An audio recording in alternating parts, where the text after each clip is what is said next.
Fala rapaziada, tudo certo? Tudo certo? De volta para mais um vídeo aqui do nosso Canal 10. O povo tá bravo, parece que o Santos perdeu o jogo pro Delfim. Perdeu não, ganhou o jogo 1-0, líder do grupo, 6 pontos, 100% de aproveitamento. E olha que eu posso falar porque eu cornetei demais o time já esse ano. Então eu vou me fazer entender aqui muito provavelmente o porquê de eu achar um certo exagero no tom da torcida de revolta após o jogo desta terça-feira. Claro, sei que o time não foi bem, especialmente o segundo tempo, mas a gente tem que entender o porquê que não foi bem, tá certo? Já vou falar sobre isso, mas antes, a primeira parte dos nossos recados, conosco Ótica Gabs, na Avenida Afonso Pena 180, perto do Canal 4 da Praça Palmares, atendimento de segunda a sexta-feira, das 9 da manhã às 8 da noite, e aos sábados das 10 da manhã às 6 da tarde, nas redes sociais, @óticagabs, telefone 13-3327-1557, porque enxergar a vida é uma questão de ótica. Conosco também Peter Leandro e Dani Haddad, fisioterapia. Se você anda com dores, dificuldade de manter a sua rotina, curtir a família e horas de lazer, procure o atendimento fisioterapêutico personalizado com o Peter Leandro e com a Dani Haddad. Com mais de 15 anos de atuação, eles possuem larga experiência no tratamento de dores nos joelhos, quadris e coluna. Quer ter mais qualidade de vida e ficar livre das dores? Entre em contato, portanto, agora com o Peter ou com a Dani nos telefones 13-99704-0944 ou 13-99782-7308, também WhatsApp ou pelo Instagram, @PeterLeandro e Dani Haddad. No final do vídeo, mais um recado para você. Muito bem. Eu vi o jogo com bastante atenção e já sabendo que a característica da Libertadores ela é própria, né? É muito difícil você ter jogos tecnicamente brilhantes. Mesmo quando o Santos apresentava aí equipes mais qualificadas, teve jogo que foi na base da vontade, na base da unha, né? E desta vez não foi diferente. Eu até tuitei no intervalo do jogo que achei o primeiro tempo do Santos inteligente, porque o Delfim estava se defendendo o tempo todo. Quando estava 1-0, os caras continuavam atrás da linha da bola. E acho até que o fato do Santos ter construído um placar mínimo foi importante para ir para o vestiário, porque você já não tem a questão da torcida. Isso faz muita diferença nos jogos de Libertadores, da pressão, né? A arbitragem, por exemplo, eu achei muito tranquila, porque os caras do Delfim desceram a bota, né? E depois o Santos retribuiu na mesma moeda, mas achei que ele perdeu um pouco a mão do jogo, né? Falar em mão, teve lance de mão na lateral dos caras lá, ele não deu, enfim, achei a arbitragem um pouco confusa. E esse tipo de coisa acontece porque a adrenalina do cara está mais baixa, o nível de concentração, não tem torcida, ninguém vai ver, ninguém vai reclamar. Claro, o jogo está passando na TV, vai ter a comissão da Conmebol que vai assistir, mas enfim, o jogo sem a torcida fica estranho, né? E aí aconteceu um problema com o Santos, que ele vai se repetir, e aí eu acho que é independente do técnico, independentemente do técnico ou não, o Santos ele é um time que a gente tem que combinar, tem alguns bons jogadores, tem uma espinha dorsal interessante, mas não é um time que tenha opções assim, daquelas que você fale, nossa, dá para trocar sem pensar. Por exemplo, lateral esquerdo não tem reserva. Se quiser poupar o Felipe Jonathan contra o São Paulo no sábado, vai ter que improvisar o Pituca ou o Jean Mota ali, né? Você não tem um lateral esquerdo. Ou então vai ter que pôr o Pará na esquerda, como eu já falei aqui, e o Madison na direita.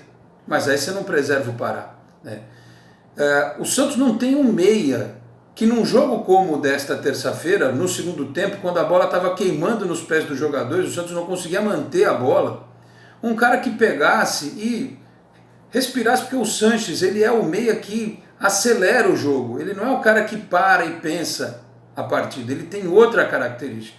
O Santos não tem um jogador assim. O mais perto que tem é o Evandro, mas o Evandro caiu em desgraça aí, não sei se é por conta aí da história do contrato dele, enfim, mas eu repito, é o mais perto que o Santos tem disso.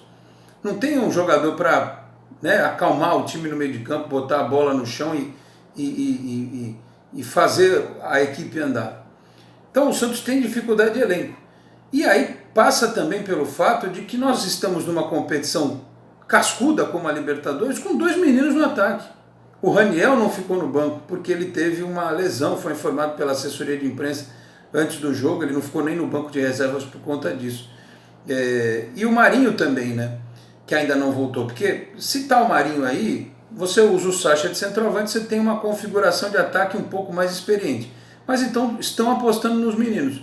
E eles vão fazer gol, como o Yuri Alberto fez contra o Mirassol e como o Caio Jorge fez contra o Defensa e Justiça, mas vai ter dia que eles vão perder gol.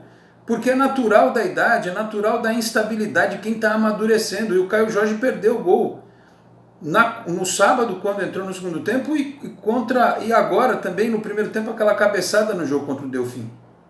Ele fez na Argentina, mas ele está bem posicionado, está para finalizar, mas peca. Como o Yuri Alberto também teve uma ou outra chance na segunda etapa.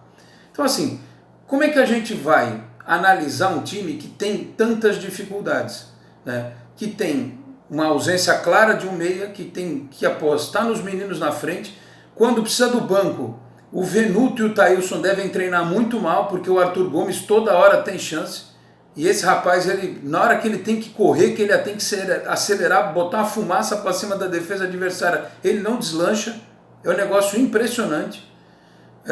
A opção do Gesualdo é hoje o Arthur Gomes, né? Porque esses outros dois atletas só Deus sabe o quão mal eles treinam, não é possível que eles sejam tão inferiores assim ao Arthur Gomes. Então tem os meninos, não tem o meia, as opções neste momento não são as ideias, você não tem lateral esquerdo, então vai haver instabilidade. O time vai conseguir jogar contra o Mirassol, contra o Palmeiras, contra o Defensa. Você não vai me dizer que o Delfim é melhor que o Defensa e Justiça. Eu vi o Defensa e Justiça contra o River Plate. Ah, mas o River Plate perdeu a final lá do Campeonato Argentino, a reta final. Tudo bem. Mas joga numa outra liga, num campeonato que tem mais qualidade técnica. E aí acontece um problema que me parece crônico desse Santos atual. Aconteceu contra o Palmeiras e aconteceu desta vez contra o Delfim. No segundo tempo, o time equatoriano, que corre muito, tem muita força física, ele mudou o seu jeito de jogar. E o Santos não consegue se adaptar ao jeito de jogar quando o adversário muda. Contra o Palmeiras foi assim. O Vanderlei soltou o time um pouco mais, o Santos não tomou susto, mas não conseguiu atacar, né? Ficou um pouco mais retraído. E contra o Delfim foi a mesma coisa. Demorou para o Santos chegar na frente de novo, para ele finalizar, para chegar no ataque. O segundo tempo foi uma das coisas mais horrorosas que a gente viu nos últimos tempos. Eu até fui lá colocar no Twitter também, o segundo tempo foi ruim. Eu penso, não, ruim é pouco, foi péssimo. Sim, é óbvio, ruim foi só uma palavra, mas você podia colocar o adjetivo que fosse. Então eu acho que esse tipo de atuação, vindo da sequência que o Santos vinha, por não ter poupado os jogadores contra o Mirassol, como outros times fizeram para jogar Libertadores esse meio de semana, isso vai ser sentido, isso era óbvio que ia ser sentido. Agora vem a sinuca de bico para o Gesualdo e para o elenco. Sábado, contra o São Paulo, o Santos perde a liderança se perder o jogo? Perde a liderança do Grupo A? Não, ele só pode se classificar matematicamente se vencer o jogo. Então o que vale mais? Botar força máxima nessa partida e tentar resolver? Um empate, quem sabe, na pior das hipóteses? Ou segura e faz um jogo contra o Olímpia que deve fazer, porque o Olímpia vai ser um adversário mais complicado, né? Isso tem que ser pensado. Se não vai trocar todo mundo, como o São Paulo fez contra o Botafogo de Ribeirão Preto, troca alguns, o Vladimir joga, o Madison joga, o Luiz Felipe joga, se tiver condição, o Marinho será que já pode voltar, né? O Evandro, o Jean Mota, o que se faz aí num momento como esse? Ou vai todo mundo para o jogo? Porque o Santos tem um trio, que é Lucas Veríssimo, Sacha, Soteldo e Sanches. E o Soteldo e o Sanches não foram bem contra o Delfim. O time sente muito nessa espinha dorsal quando esses três caras não vão bem. O Veríssimo foi porque fez o gol da vitória de cabeça, inclusive, e na sua função primordial que é defender, ele tirou tudo lá atrás, né? E aí, vale desgastar? Você vai dizer assim, pô, mas a gente tem quarta, quinta, sexta. Mas pensem, se você joga no sábado, você treina um dia a menos. E uma tarde a menos, porque você vai treinar na sexta-feira, provavelmente até o período da manhã. E aí você perde o domingo, porque tem que recuperar o elenco. Ou aí você vai fazer um treino na segunda, ou dois, na melhor das hipóteses, para jogar na terça. Então é preciso que você observe esse tipo de situação. Por isso que desta vez eu me acho, como eu disse no vídeo anterior, no direito de falar o que eu bem entender. Eu não acho que o treinador tenha culpa, né? Ele não teve culpa, por exemplo, contra o Mirassol, que o Santos perdeu um monte de gol. Ele não tem culpa que o material humano que ele tem na mão, ofensivamente falando, os jogadores são jovens e maturos, eles vão perder gols. O time vai ter essa dificuldade, porque se você faz um gol ali, outro no segundo tempo, sai com 2-0, você muda a cara do jogo, né? Você pode coordenar a partida de uma forma diferente, o adversário ia se soltar mais ainda, porque o Delfim dava aquelas mordidas, mas também se segurava. Então assim, foi ruim tecnicamente? Foi, é óbvio, né? Se você pegar os números, você vai ver lá 60% de posse de bola do Santos. Você vai ver as finalizações, 17-15 para o Delfim. Só que o Santos chutou mais certo no gol. O Santos trocou mais passes do que o adversário, por exemplo, né? Mas vai dizer, foi bonito de ver? Não, não foi bonito de ver, mas, meus caros, é Libertadores. É assim, mesmo na campanha vitoriosa de 2011, teve jogo que o Santos jogou feio. Teve jogo que o Santos jogou feio, né? Espetáculo mesmo foram, né, a mesma final contra o Peñarol. Espetáculo para valer mesmo do Santos foi o primeiro jogo lá de 2003, lembra? Contra o América de Cali, que o Robinho e o Diego acabaram com o jogo lá na Colômbia. Show! É raro em Libertadores. Claro que a gente não está falando de jogar bem e jogar mal, falando de dar espetáculo. E o Santos jogou mal. Eu achei que o primeiro tempo foi coordenado. O segundo time caiu muito porque não conseguiu encaixar na mudança de filosofia do Delfim. Então assim, valeu pelos 3 pontos, obviamente, porque se tivesse jogado mal e perdido era muito pior, né? A situação ia ser desesperadora. O Santos ia ter que ganhar de qualquer jeito. Se empatasse, ia ter que ganhar de qualquer jeito do Olímpia, né? Ganhar tem que ganhar de qualquer forma, mas aí ele sai 2 partidas no início do segundo turno, no retorno, para definir contra o Defensa e Justiça em casa. Então assim, não dava para tropeçar, como não dá para pensar em tropeçar contra o Olímpia. Mas como é o Delfim, em tese, o adversário mais fraco do grupo, o Santos tinha que fazer o resultado. E lá, no Equador, os caras vão sair desde o começo.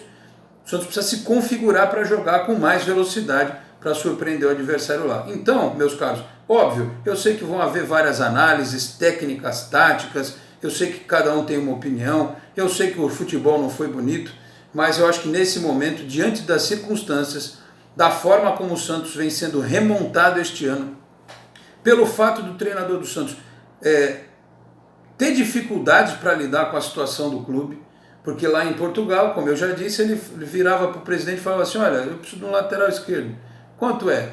Vou lá na África, contrato um jogador. Venho aqui na América do Sul, contrato outro. O Santos vai ter que vender provavelmente o Lucas Veríssimo para contratar alguém. Para vender para pagar o Kleber Reis, o zagueiro, para pagar a dívida do Robinho, para pagar a dívida XYZ, para pagar salário em dia, tudo isso. Talvez tenha que vender o Lucas Veríssimo. Só não pode o Lucas Veríssimo chegar na televisão e falar o que ele falou depois do jogo, porque senão ele vai entrar para a categoria dos jogadores como o Paulo Henrique Ganso, que cobrou valorização publicamente, ele e outros. E o Veríssimo me parece ser um cara de um caráter acima da média. Acho que ele foi infeliz na declaração que ele deu hoje. Ele poderia tranquilamente tratar desse tema internamente, cobrar o Pérez. Até o Marinho fez isso outro dia, não devia fazer, né? Cobrar o jogador, cobrar o presidente, né? Não pode fazer isso. É a inversão completa de valores. Sei que o presidente do Santos tem lá um monte de equívoco, um monte de erro, mas não se deve fazer isso. Principalmente porque a gente sabe que o Sampaoli quer tirar o Lucas Veríssimo do Santos. Então assim, precisando do dinheiro como o Santos precisa, o Lucas Veríssimo que entenda a situação do clube, que foi quem o transformou em quem ele é. Vamos sempre lembrar isso. O Lucas Veríssimo existe hoje porque ele jogou numa marca registrada chamada Meninos da Vila. Ele e todos esses moleques. Se ele hoje tem uma vida num patamar acima da média de 100 e tantos milhões de brasileiros, ele deve ao Santos. Então, se ele quer mesmo ser valorizado em termos de jogar no Atlético Mineiro, ele que ligue lá para o São Paulo e fale assim, olha, 15 milhões de euros, menos do que isso o Bigode aqui não vai aceitar. É isso, paga o que o Santos quer, não vai nem chegar na multa pelo jeito, e aí ele sai. Né? Ficar falando numa entrevista pós-jogo, que teve tanta coisa que aconteceu, foi perguntado, claro, ele foi perguntado, mas aí sai pela tangente, né? Dá outra resposta, não precisava falar desse jeito. Né? Mas enfim, o Atlético então que pare de encher a paciência e que traga a proposta. Antigamente o cara diria, produtor, manda um fax. Agora manda um zap pro Pérez. Manda a minuta do contrato, o pagamento, ou então o recibo da transferência bancária. Né, produtor? 15 milhões já na conta do Santos, pumba, aí pode levar. Né? Mais fácil assim. Produtor, tempo? 15? Bom, tá bom. Eu sei que muita gente vai ficar brava com o que eu disse aqui, muita gente vai criticar, fica à vontade para criticar. Eu também não gostei, não fiquei feliz do jeito que o time jogou. Né? Fiquei mais feliz com o jogo de sábado. Não fiquei contente com a apresentação, mas fiquei feliz com o resultado, óbvio. O Santos ganhou, né? Encaminhou a sua condição dentro do grupo. Né? Tem uma situação favorável dentro do Campeonato Paulista. Precisa melhorar? Precisa, mas precisa ter todo mundo à disposição. A gente precisa cobrar de quem deve ser cobrado a questão física do elenco, a questão médica de tantas contusões, né? Ou da recuperação, aí a fisioterapia que entra, da própria fisiologia, alimentação dos atletas, todas essas coisas que a gente já polemizou bastante. Temos que entender essas situações. E aí, quem sabe, né, diante do mercado, das circunstâncias, o Santos com uma outra peça para qualificar essa equipe. Mas tenho certeza que o Olímpia vai ser um jogo diferente aqui na Vila. O Defensa vai ser um jogo diferente também. Como vai ser diferente jogar lá no Equador contra o Delfim, que eles vão ter que sair para o jogo. Enfim, são situações dentro da Libertadores que a gente tem que entender. Então eu quero ver como vai ser o planejamento, de que forma o Santos vai se preparar para jogar sábado. Se entrar com força, com meia bomba, eu não vou reclamar, porque eu acho que o jogo é o do Olímpia. Se o Santos fizer 3 vitórias em 3 jogos, ele praticamente encaminha a classificação dele à próxima fase da Libertadores. E isso é muito mais importante, porque se eventualmente perder do São Paulo, dá para recuperar dentro do Campeonato Paulista. Tá certo, meus caros? Fechando o vídeo de hoje, mandando um abraço também para o Rafa lá da Exatec Informática, na Senador Feijó 686, sala 1820, no Blue Office, exatecinformatica.com.br, telefone 13 3020 1877, procure também nas redes sociais. Lembrando que nesta quarta-feira tem Esporte em Destaque, a partir das 11 da manhã no canal digital da Boc News TV, BOQNEWS, Boc News, o Boc é de Boqueirão, né? Boc News TV, você assiste o Esporte em Destaque ao vivo pelo Facebook do Boc News ou pelo canal do YouTube, mas se não conseguir assistir ao vivo às 11 ou ouvir pela Nova FM de São Vicente, onde o sinal do programa também é transmitido pelo rádio, você pode ouvir a reprise do áudio às 3 da tarde lá no site do Boc News, ou então acessar o próprio Facebook e o próprio YouTube, que fica lá salvo o programa e você pode assistir depois no tempo em que quiser. Tá certo? Então teremos lá o Vitor de Andrade, o Curioso do Futebol, e um convidado especial que também será apresentado nesta quarta-feira com opiniões e informações a respeito do Santos Futebol Clube. Eu vou ficando por aqui agradecendo a todos pela audiência, pedindo a você que não é inscrito no canal, por gentileza se inscreva, ative o sininho para receber as notificações. Nos encontramos nesta quarta no Esporte em Destaque e ao longo desta semana aqui também no Canal 10. Tá certo, meus caros? Muito obrigado a todos, um grande abraço e até a próxima. Tchau, pessoal.